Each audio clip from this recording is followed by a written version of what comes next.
इन दोनों के बीच में जो एंगल बन रहा है वो एंगल कितना है, तो 90 डिग्री है। ठीक है, तो 90 डिग्री एंगल होने की वजह से क्या हो जाएगा, cos 90, और cos 90 का वैल्यू हो जाता है 0। तो हमारे पास ओनली ये दो बचेंगे, 5-1 एंड 5-4। ओके, क्लियर है यहां तक सभी को? कोई डाउट है यहां तक? Anyone has any doubt? चलिए बहुत बढ़िया, अगर डाउट नहीं है तो चलिए एक और क्वेश्चन हम देखते हैं इसी तरीके का। आप लोग स्क्रीनशॉट लेना चाहो ले लेना, ठीक है।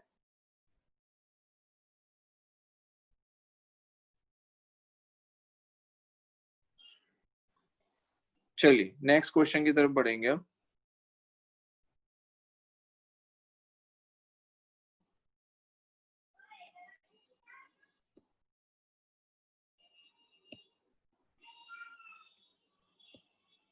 ये XYZ एक्सिस हमने ले लिया है, ठीक है।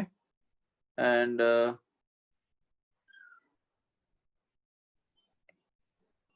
यहाँ पर हम एक सिलेंडर ले लेते हैं कुछ इस तरीके से।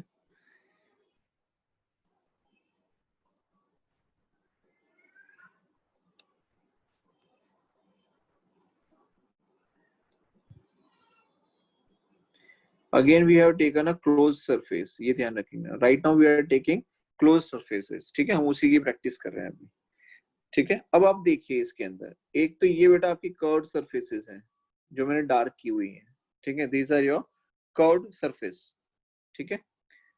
एंड ये जो है ये आपकी हो गई फेज 1 और दिस इज योर फेज 2। ये दो सरफेसेस हमने बना लिए, फर्स्ट एंड सेकंड। ना द इलेक्ट्रिक फील्ड लाइंस जो हमने कंसीडर की हैं इसके अंदर, वो इलेक्ट्रिक फील्ड लाइन की जो डायरेक्शन है वो ये ले ली है इस डायरेक्शन में, ठीक है। और वो आपको गिवन है electric field line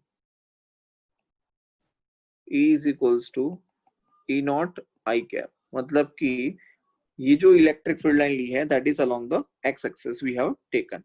Now you need to find out the flux at surface 1, surface 2 and at the curved surfaces. मतलब flux at 1, flux at 2 and the flux at curved surface. ये जो कर्व्ड सरफेस आपको दिखाई दे रही है, इन curved surfaces पे आपको flux find करना रहेगा, ठीक है। चलिए स्टार्ट कीजिए। सर फर्स्ट पे minus e naught pi r square और सेकंड पे plus e naught pi r square, और वो दोनों तो कैंसिल आउट हो जाएंगे। कौन दोनों, ऊपर नीचे वाले? हाँ, कर्व सरफेस। ओके ठीक है, और कोई? हाँ सर। हाँ सर। ये जो हम लोगों ने यहाँ पर जो कर्व्ड सरफेसेस मैंने बात कर रहा हूँ, तो अब एक सिंपल सी चीज है कि जो क्लोज्ड सिलेंडर है बेटा ये क्लोज सरफेस है, और क्लोज सरफेस के लिए जो आप एरिया वेक्टर लेते हैं उस एरिया वेक्टर की जो डायरेक्शन है वो हमेशा आउटवर्ड होगी। तो यहाँ पर आप देख सकते हो कि एरिया वेक्टर की जो डायरेक्शन है वो कहाँ मिलेगी आपको, आउटवर्ड मिलेगी, और इलेक्ट्रिक फील्ड की डायरेक्शन आपको ये मिलेगी। तो दोनों के बीच में जो एंगल बनेगा वो कितना बनेगा, 90। अच्छा वो तो पता है, ये सारे जीरो ही आ जाएंगे। हाँ, मतलब ऐसे ही पूछ रहा था कि कितने बन सकते हैं इसमें ऐसे। आपको एक ही लेना होता, बिकॉज आप पूरी सरफेस पे लोगे या किसी एक जगह लोगे बात तो 90 सेम ही हो जाएगी, ठीक है, वो एक ही लेना रहेगा। ओके ना, अब हम बात करें 5-1 और 5-2। देखो फ्लक्स एट कर्व्ड सरफेस की अगर हम बात करें तो यहाँ पर ये 0 होगा, लेकिन क्यों होगा उसका एक लॉजिक ये है कि ई ए कॉस 90, यहाँ पर आप देखिए कि एरिया वेक्टर है आपका ए और इलेक्ट्रिक फील्ड लाइन है आपकी यहाँ पर इस तरीके से, और दोनों के बीच में ये एंगल है 90 डिग्री, दैट्स वाई ये आपका 0 हो गया, राइट। लेकिन 5-1 और 5-2 की अगर हम बात करें तो फ्लक्स 1 जैसे कि आपको दिखाई दे रहा है यहाँ पर, अगर आप ये एरिया वेक्टर लेते हैं, जैसे कि आपको पता है कि आउटवर्ड लेना होता है, ठीक है, सरफेस से परपेंडिकुलर एंड आउटवर्ड, और ये सेकंड आ गया। अब आप देखिए इलेक्ट्रिक फील्ड की डायरेक्शन ये है और इसका एरिया वेक्टर की डायरेक्शन ये है फर्स्ट वन की, दोनों के बीच में एंगल कितना बन रहा है 180, तो 180 एंगल है तो माइनस ई नॉट ए, ठीक है, माइनस ई नॉट ए, राइट। और अगर आपको ऑलरेडी मेंशन है कि इसकी जो रेडियस है, रेडियस कितनी है, r है, तो in that case you can take minus e naught a की जगह पाई आर स्क्वायर ले लो आप। और सिमिलरली फाई टू के लिए आप कर सकते हैं कि सेकंड फेज के लिए अगर आप देखें तो इलेक्ट्रिक फील्ड और area vector both are in the same direction, so E naught into A that will be positive and it can be written as E naught pi r square. But when we talk about the total flux, तो total flux क्या आ जाएगा, phi 1 plus phi 2 and it will be 0. तो यहां से एक statement मैं आपको बताना चाहूंगा, वो स्टेटमेंट ये है कि when any closed surface is put in a uniform electric field, जब आप किसी भी closed surface को, ठीक है, यूनिफॉर्म इलेक्ट्रिक फील्ड के अंदर पुट करते हैं and there is no charge in that object, जो भी आपने क्लोज्ड सरफेस लिया है उस क्लोज्ड सरफेस के अंदर कोई भी चार्ज रखा गया नहीं है, इट इज चार्जलेस, मतलब उसके अंदर कोई चार्ज नहीं है। इन that case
sir hello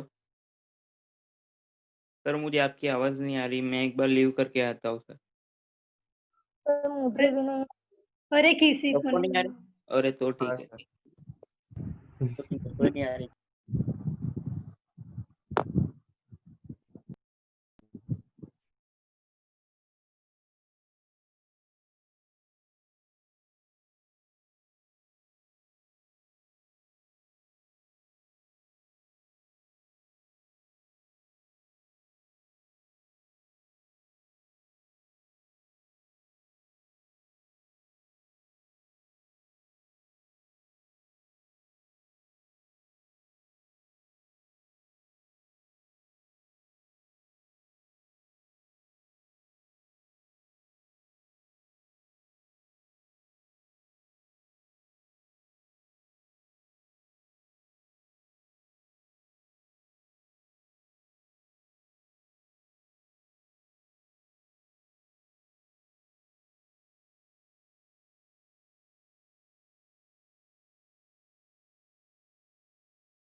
hello hello hello, अब किसी को आवाज आ रही है क्या?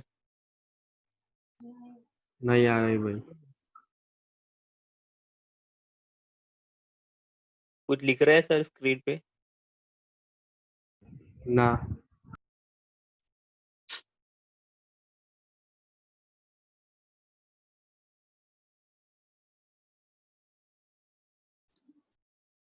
अरे अभी आ रही है ना आवाज?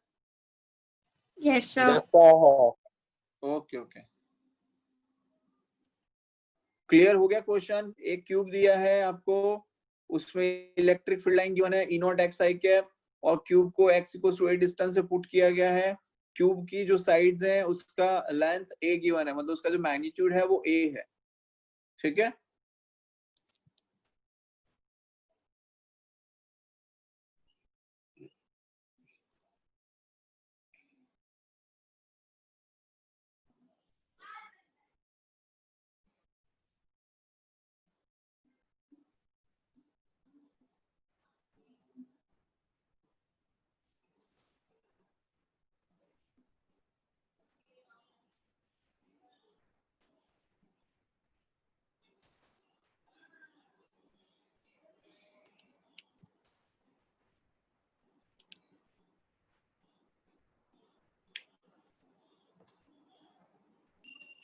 चलिए देखिए, जैसे कि आप सभी जानते हैं कि सेकंड, थर्ड, 5 एंड 6 ये सभी का एरिया वेक्टर जो है वो आउटवर्ड आएगा।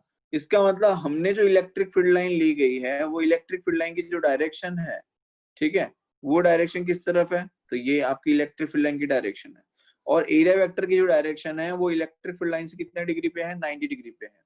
तो फ्लक्स ड्यू टू सेकंड उसके अंदर 0 आ जाएगा। देन अगर आप थर्ड की बात करें, बिकॉज सेकंड के लिए ऊपर है, थर्ड के लिए नीचे हो जाएगी। ठीक है, और 5 और 6 के लिए, 5 के लिए आउटवर्ड, 6 के लिए इनवर्ड्स, मतलब इस तरीके से 5 और 6 दोनों के लिए बाहर की तरफ होगी। तो 5 2 भी 0 हो जाएगा, 5 3 भी 0 हो जाएगा, 5 ड्यू टू सरफेस 5 वो भी 0 हो जाएगा, फ्लक्स ड्यू टू सरफेस 6 वो भी 0 हो जाएगा, because they all are having an angle 90 degree with the electric field. ठीक है ना, remaining is first and fourth. तो फर्स्ट के लिए आप देखिए, तो 5 1 इज इक्वल टू क्या लिख सकते हैं? तो ई ए cos 180 सबसे पहली चीज, तो बिकॉज इसका एरिया वेक्टर इस डायरेक्शन में फर्स्ट वाले का, और इलेक्ट्रिक फील्ड लाइन किस डायरेक्शन में है? पॉजिटिव एक्स एक्सिस की तरफ है। तो एंगल 180 डिग्री बन गया, ये तो कंफर्म है ना। ई को हम क्या लिख सकते हैं? तो ई को मैं लिख रहा हूँ ई नॉट एक्स, और एरिया कितना आएगा? तो एरिया आ जाएगा ए स्क्वायर, कॉस 180 का वैल्यू आ जाएगा -1। But as you know that e naught x है, एक्स की वैल्यू कितनी आएगी? तो ए आएगी, तो ई नॉट इंटू ए स्क्वायर, तो ये कितना हो जाएगा? ई नॉट ए क्यूब आ जाएगा। ठीक है, similarly flux for the fourth surface, तो उसके लिए क्या करेंगे? तो ई ए कॉस 0, क्योंकि फोर्थ सरफेस के लिए आप देखिए एंगल, ये एरिया वेक्टर जो है वो बाहर की तरफ है, और इलेक्ट्रिक फील्ड लाइन भी जो है वो बाहर की तरफ है, दोनों के बीच में एंगल कितना है इस बेटा? 0 है। सो ये हो जाएगा आपका ई नॉट इंटू एक्स की जगह बेटा, अब देखिए हम फोर्थ सरफेस की बात करें, तो ये a प्लस ये a, तो टोटल कितना हो जाएगा? 2a हो जाएगा। तो x की जगह क्या आ जाएगा? x की जगह आ जाएगा 2a, और ये जो एरिया है, एरिया तो आपका a स्क्वायर ही रहेगा, और cos 0 का वैल्यू हो जाएगा 1, तो ये कितना हो जाएगा? 2 times of e not a cube. तो ये इक्वेशन नंबर 1 और ये इक्वेशन नंबर 2। ठीक है, तो टोटल फ्लक्स जब आप लिखेंगे तो टोटल फ्लक्स क्या हो जाएगा? 5 flux due to 4 and flux due to 1। तो आप देखिए फ्लक्स ड्यू टू 4 कितना आया? सॉरी यहाँ पर माइनस माइनस रह गया है। ठीक है, माइनस, बिकॉज cos 180 का वैल्यू माइनस है इसलिए। So flux for the fourth surface is 2 times E naught A cube, तो यहाँ पे लिख देते हैं 2 times E naught A cube, and flux for the first surface तो कितनी आ जाएगी? Minus e naught A cube, तो यहाँ पर मैंने ले लिया minus e naught A cube. ठीक है, तो 2 - 1 कितना हो जाएगा? तो -2 - 1 हो जाएगा 1, तो ई naught A cube is the total flux. ठीक है, सो ये आपका बेटा फाइनल आंसर आ गया, that total flux of the cube is E naught A cube. अब मैंने क्वेश्चन इसलिए करवाया था बिकॉज कई बार क्या होता है कि आपको ये बता दिया ना कि इलेक्ट्रिक फील्ड यूनिफॉर्म है और कोई चार्ज नहीं रखा गया है इसके अंदर, सो आप क्या करेंगे, टोटल फ्लक्स को जीरो ले लेंगे। लेकिन आप मुझे ये बताइए कि यहाँ पर टोटल फ्लक्स जीरो क्यों नहीं हुआ है? आप बताइए कौन आंसर देगा इसका? समझ में आया? तो यहाँ पर E is equals to e naught x होने की वजह से आपको टोटल फ्लक्स जीरो नहीं मिला है, बिकॉज एक्स जब आप वेरी करोगे तो उसके साथ साथ आपका इलेक्ट्रिक फील्ड भी वेरी करने लगेगा। That's why in this case total flux is not zero. Clear है आप सभी को? तो हम आगे बढ़ेंगे अब आगे। चलिए नेक्स्ट जो है, नेक्स्ट टॉपिक, हमारे पास टाइम कितना बचा है चलिए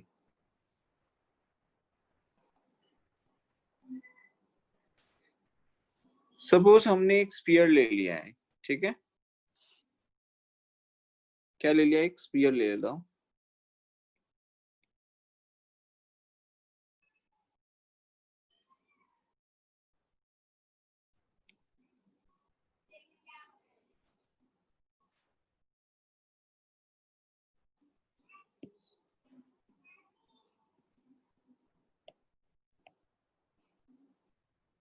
ये मैंने एक स्फीयर ले लिया है।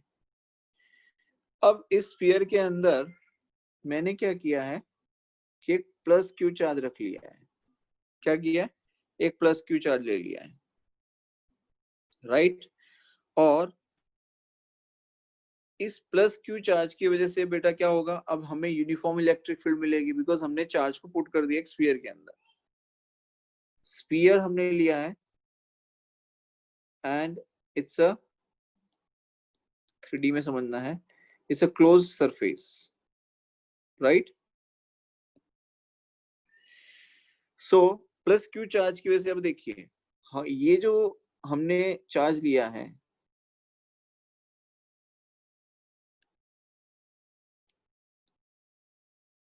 इसकी रेडियस अगर आप देखें, एक मिनट, तो इसकी रेडियस है r, ये आपका सेंटर पॉइंट O ले लिया है, ठीक है। अब प्लस क्यू चार्ज रखा है तो डेफिनेटली क्या होगा, प्लस क्यू चार्ज रखने की वजह से यहाँ पे प्लस क्यू चार्ज रखा है तो क्या मिलेगा, इलेक्ट्रिक फील्ड मिलेगी। अब यहाँ पर आप एक चीज समझिए, अगर मैं ये जो हमने स्फीयर लिया है इसको मैं छोटे छोटे पार्ट्स में डिवाइड कर दूं, सपोज इसका एरिया वेक्टर अगर मुझे लेना है तो definitely I know the area vector मुझे कहाँ लेना पड़ेगा, उसके परपेंडिकुलर लेना पड़ेगा, राइट। लेकिन अगर मान लीजिए मैंने इसका एक बहुत छोटा सा एलिमेंट ले लिया, क्या किया, बहुत ही छोटा सा एक एलिमेंट ले लिया, राइट। तो मैं यहाँ पर जब एक छोटा सा एलिमेंट लूंगा तो उसकी वजह से क्या होगा कि यहाँ पर मुझे डीए, रुकिए मैं यहाँ पे नहीं, यहाँ पे ले लेता हूँ तो क्वेश्चन को समझ आपके लिए इजी हो जाएगा। इस पॉइंट पे मैंने डीए एलिमेंट ले लिया, इस जगह पे ये डीए ले लिया। जब आपने यहाँ पे डीए एलिमेंट कंसीडर किया तो इसका एरिया वेक्टर भी कहाँ आएगा, बाहर आएगा, कुछ इस तरीके से perpendicular to the surface, right. And अब आप समझ रहे हैं कि जब प्लस क्यू चार्ज रखा है तो डेफिनेटली उसकी वजह से जो इलेक्ट्रिक फील्ड मिलती है हमें, वो इलेक्ट्रिक फील्ड कहाँ मिलेगी, that is also outwards because it's a positive charge. तो पॉजिटिव चार्ज की वजह से आपको जो इलेक्ट्रिक फील्ड मिलेगी वो कहाँ मिलेगी, वो आपको मिलेगी आउटवर्ड डायरेक्शन में। कहाँ मिलेगी, आउटवर्ड डायरेक्शन के अंदर। तो हम ये कह सकते हैं कि ये आपका जो इलेक्ट्रिक फील्ड हमें मिल रहा है, ठीक है, और ये हमने जो डीए एलिमेंट लिया है तो डीए एलिमेंट का एरिया वेक्टर भी हम डीए से रिप्रेजेंट करेंगे, स्मॉल, राइट। तो जब small amount of area element हमने लिया है और उसमें से आपने इलेक्ट्रिक फील्ड ई कंसीडर किया है कि ई पास हो रही है और डी आपका एलिमेंट है, ठीक है, तो आपको मिलने वाला जो फ्लक्स है बेटा, वो फ्लक्स कितना होगा, कितना हो जाएगा flux, small amount of flux हो जाएगा, right.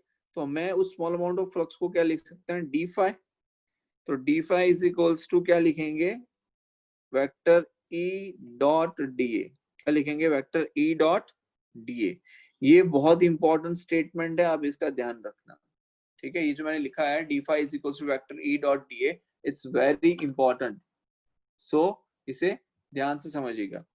Now D phi is equal to vector E dot D A, but now vector E और डी ए के बीच में जो एंगल बन रहा है that angle is zero, because दोनों के बीच में जो एंगल बन रहा है वो यहाँ पर क्या मिल रहा है, जीरो मिल रहा है। इट इज नॉट नेसेसरी कि जीरो ही होगा, but we have consider it कि हमें जीरो मिल रहा है। सो यहाँ पर आप देखिए कि D phi is equal to हम क्या लिख सकते हैं, E D A cos zero, और E D A cos zero में कॉस जीरो का वैल्यू क्या हो जाएगा 1, इसका मतलब आपको जो फ्लक्स मिलेगा वो क्या हो जाएगा, d phi is equal to e D a लिख सकते हैं। इसका मतलब अगर मुझे इस पूरे स्पीयर का अगर मुझे फाइंड करना है, कंप्लीट स्पीयर का फ्लक्स कि कितना फ्लक्स होगा इसका, ठीक है, तो मैं क्या कर सकता हूं, तो flux phi is equal to close integration of d phi, मैं क्या करूंगा, इसको इंटीग्रेट कर दूंगा डी फाई, तो डी फाई को इंटीग्रेट करेंगे तो हमें क्या लिखना पड़ेगा यहाँ पे e dot D a, right. अब इलेक्ट्रिक फील्ड तो आपकी कांस्टेंट है, तो हम इंटीग्रेट किसे करेंगे बेटा, डीए को करेंगे। अब यहाँ पे जो ये छोटे छोटे डीए मिल रहे हैं हमें, इन सभी छोटे छोटे डीए को हमें क्या करना पड़ेगा, ऐड करना पड़ेगा। क्या करना पड़ेगा, ऐड करना पड़ेगा, मतलब कि इंटीग्रेट करना पड़ेगा। जब आप इसे इंटीग्रेट करेंगे तो आपको समझ में आएगा कि इंटीग्रेशन ऑफ डीए जब आप करेंगे, क्या करेंगे, इंटीग्रेशन ऑफ डीए जब आप करेंगे तो आपको क्या मिलेगा, ए मिलेगा। इंटीग्रेशन ऑफ डीए बेटा क्या हो जाता है, ए ही तो होता है। तो फाई इज इक्वल टू आप क्या लिखेंगे, ई इंटू ए, आपका फाइनल आंसर क्या आ जाएगा, E into A. Now you know that कि प्लस क्यू चार्ज की वजह से आर डिस्टेंस पे आपको इलेक्ट्रिक फील्ड कितनी मिलेगी, तो के क्यू बाय आर स्क्वायर। इसका मतलब आप यहाँ पे लिख सकते हैं कि 1/4 pi epsilon naught q upon r square, this is the electric field. तो मैंने यहाँ पे लिख दिया 1/4 pi epsilon naught q by r square, ठीक है, इनटू एरिया। तो एरिया कितना है बेटा, इसका एरिया कितना हो जाएगा, जो हमने स्फीयर लिया इसका एरिया कितना आ जाएगा, सॉलिड स्फीयर है तो सॉलिड स्फीयर का एरिया हो जाएगा 4 पाई आर स्क्वायर। तो ये 4 पाई आर स्क्वायर, ये 4 पाई आर स्क्वायर कैंसिल, तो बचा क्या हमारे पास में, हमारे पास है remaining part Q by epsilon not. तो अब आप जब लिखेंगे फ्लक्स, तो फ्लक्स हमारे पास क्या रहेगा, तो फ्लक्स आया बेटा Q by epsilon not. Flux क्या आ गया, क्यू बाय एप्सिलॉन नॉट। और ये जो फ्लक्स आया इलेक्ट्रिक फ्लक्स, ये किसका मिला हमें, स्फीयर का मिला। किसका फ्लक्स मिला है, सॉलिड स्फीयर का, ठीक है। दैट मीन्स किसी भी क्लोज सरफेस के लिए जब आपने उसके अंदर चार्ज क्यू पुट किया है, तो आपको जो फ्लक्स मिलता है दैट फ्लक्स इज 1/एप्सिलॉन टाइम 1/एप्सिलॉन 0 इनटू क्यू, ठीक है। क्लियर है यहाँ तक बेटा, यही आपका गॉस थ्योरम है, यही आपका गॉस थ्योरम है, ये गॉस लॉ जो अभी आप कहना चाहें, यही आपका गॉस लॉ है, ठीक है। इसे हम लोग स्टेटमेंट की फॉर्म में थोड़ा सा और डिटेल में स्टडी करेंगे कल, ठीक है, बिकॉज अब हमारे पास टाइम नहीं रहेगा। तो टाइम कम होने की वजह से अब मैं अगर इसे डिटेल में लेने जाऊंगा then it will take much more time. So यहाँ तक आपको ये चीज क्लियर होनी चाहिए कि फॉर एनी क्लोज सरफेस, जो आप यहाँ पर गॉस थ्योरम जो आपका निकल के आ रहा है that is Q by epsilon not. Clear है यहाँ तक, ठीक है।